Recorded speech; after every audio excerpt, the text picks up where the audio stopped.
నిర్మాత పేదల పెన్నిది ప్రపంచ మార్గదర్శకమైనటువంటి బాబాసాహెబ్ అంబేద్కర్ గారి వర్ధంతి కార్యక్రమం నిర్వహించడం. ఇటు కార్యక్రమాన్ని ఉద్దేశించి కవి పండితుడు బోరోజు గిరిరాజాచార్యని మాట్లాడవలసిందిగా సాధారణంగా విజ్ఞప్తి చేస్తా ఉన్నాం.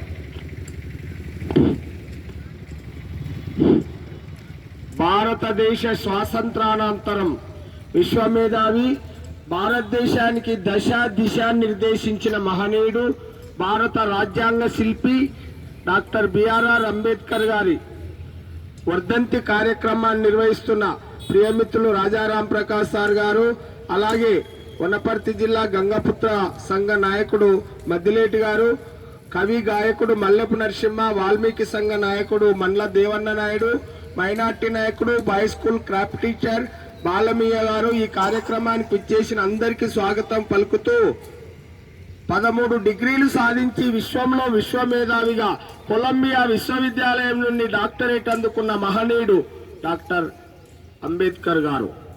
అంబేద్కర్ గారు ఆ రోజుల్లో ఎన్నో కష్ట నష్టాలకు ఓర్చి ఈ దేశానికి రాజ్యాంగాన్ని అందించిన మహనీయుడు.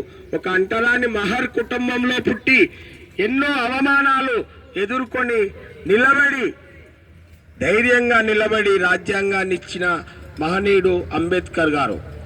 అంబేద్కర్ గారు 1891 ఏప్రిల్ 14 జన్మించాడు. మన భారత ప్రభుత్వం ఆయన జయంతిని అంబేద్కర్ జయంతితో జాతీయ సెలవు దినంగా కూడా ప్రకటించడం జరిగింది. ఆయన ఈరోజు అంటే 1956 డిసెంబర్ 6న మరణించడం జరిగింది. అనారోగ్యంతో మరణించడం జరిగింది. మనం మొన్ననే నవంబర్ 26, 1949 ఆయన రచించిన రాజ్యాంగ ఆమోద దినోత్సవం, పార్లమెంట్ ఆమోదించిన దినోత్సవం కూడా జరుపుకున్నాం. అటువంటి అంబేద్కర్ గారు భీమ్రావ్ రామ్జీ అంబేద్కర్ అని ఆయన అసలు పేరైతే డాక్టర్ బాబాసాహెబ్ అంబేద్కర్ గా అందరికీ ఆయన సుపరిచితుడు. ఆ రోజుల్లో ఆయన స్వాతంత్ర అనంతరం మన భారతదేశానికి మొట్టమొదటి న్యాయశాఖ మంత్రిగా కూడా నెహ్రూ ప్రభుత్వంలో బాధ్యతలు స్వీకరించడం కూడా జరిగింది.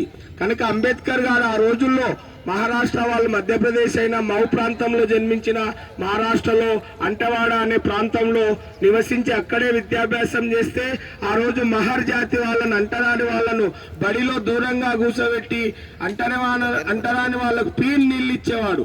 కనుక ఈరోజు ఫీన్ లేడు, నీళ్లు లేవని ఇట్లా తన బాధనంతా తర్వాత ఆయన రాసుకోవడం జరిగింది. కనుక అంబేద్కర్ గారు ఆ రోజుల్లో విద్యాభ్యాసంకై అప్పుడున్న శాయాజీ గైక్వాడ్ మహారాజు గారు 25 రూపాయల ఆర్థిక సాయం స్కాలర్షిప్ ఇస్తే డిగ్రీ చదివి తర్వాత సాహు మహారాజ్ ఆర్థిక సాయంతో విదేశాలు వెళ్లి విద్యను అభ్యసించాడు. తర్వాత శాయాజీ మహారాజు గారి సంస్థానంలో కార్యదర్శిగా ఉద్యోగిగా పనిచేశాడు. ఆ రోజుల్లో ఒక అంటరాని వాడు ఉద్యోగిగా ఒక రాజు కింద పనిచేస్తే అగ్రకులాలు ఓర్చుకునే వాళ్ళు కాదు. ఆ విధంగా సామాజిక తేడాలున్నాయి. కనుక ఆయన మన దేశంలో అంటరానితనం, కుల నిర్మూలనకు పోరాటం చేసిన మహనీయుడు అంబేద్కర్ గారు. ఆయన రచించిన భారత రాజ్యాంగము విదేశాలు తిరిగి ఎంతో దృఢమైన రాజ్యాంగాన్ని మనకు అందించడం జరిగింది రాజ్యాంగ శిల్పిగా.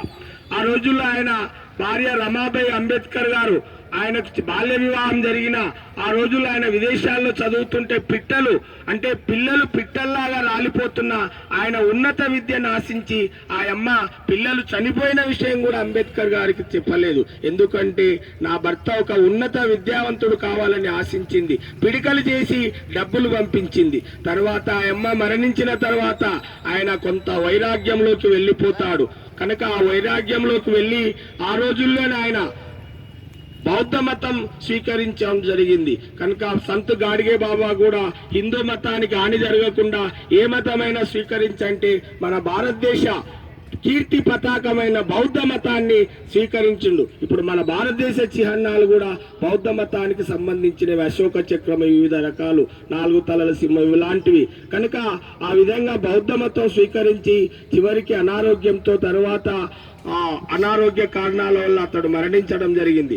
అటువంటి భారత దేశానికి అంటే దృఢమైన రాజ్యాంగాన్ని అందించిన మహనీయుడు అంబేద్కర్ గారికి మన భారత ప్రభుత్వం ఆయన మరణానంతరం 1990లో భారతరత్న అనే బిరుదును కూడా ఇచ్చి గౌరవించింది. మన తెలంగాణ ప్రభుత్వం కూడా సెక్రటేరియట్ నిర్మించి డాక్టర్ బాబా సాహెబ్ అంబేద్కర్ సచివాలయం అని పేరు పెట్టడం జరిగింది. కనుక అటువంటి మహనీయుని సేవలు మనం ఈ దేశంలో సూర్యచంద్రులు ఉన్నంత వరకు అంబేద్కర్ రాజ్యాంగం ఉంటుంది.